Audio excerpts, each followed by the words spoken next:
বিসমিল্লাহির রহমানির রহিম। আসসালামু আলাইকুম। আজকের যে বিষয়, মা বোনদের যে সিজারের ব্যাপারগুলো, ওই সিজারের বিষয়টা নিয়ে আজকে কিছু কথা বলার জন্য আসছি।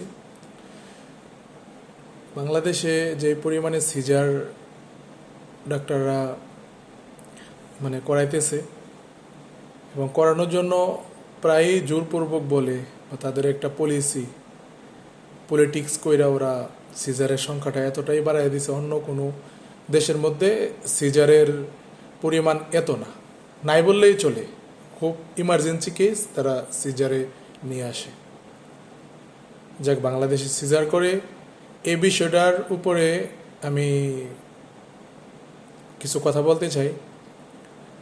মূল যে কথাটা, সবার মা বোন এবং ওয়াইফ সবাই সবার একটা সিক্রেট, এগুলো হচ্ছে সিক্রেট জিনিস। যেহেতু মহিলা মানুষ, আমি সাজেস্ট করব, যদিও ইমার্জেন্সি খাতে সিজার করানো লাগে, তো মহিলা কোনো ডাক্তার আপনারা চয়েস করুন। হয়তো প্রত্যেক জেলা উপজেলায় শুধু মহিলা দ্বারা সিজার করানো হয়, তো ওই রকম হসপিটাল আপনারা চয়েস করুন। কারণ মহিলা হয়েছে একটা সিক্রেট বিষয়।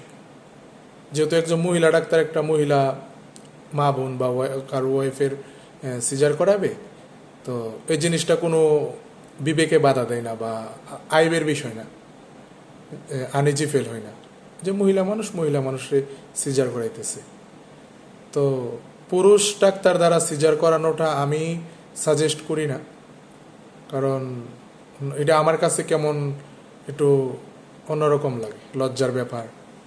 বা সবার কাছে, আমার কাছে যেমন লাগে, সবার কাছে সবার মা বোন এবং ওয়াইফ খুবই মূল্যবান জিনিস, যেটা আমি পুরুষ ডাক্তার দ্বারা সাজেস্ট করি না। যে সিজার যদিও করানো লাগে, তাহলে মহিলা ডাক্তার আপনারা খুঁজবেন।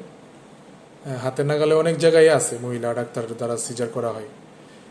আপনি ভালো পুরুষ ডাক্তার দ্বারা সিজার করাবেন, এটা কিন্তু সুন্দর দেখায় না। চিকিৎসার জন্য আল্লাহ বলছে যে চিকিৎসার জন্য অনেক জায়গায় করানো লাগে, ডাক্তারের কাছে যাওয়া লাগে। যেহেতু মহিলা ডাক্তার আছে, সিজার করাইতে পারতেছে, এমন না যে মহিলা ডাক্তার সিজার পারে না, ওনারাও তো ডেলিভারি করাইতেছে। তো মহিলাদের কাছে যাওয়াটাই মনে করি বেটার।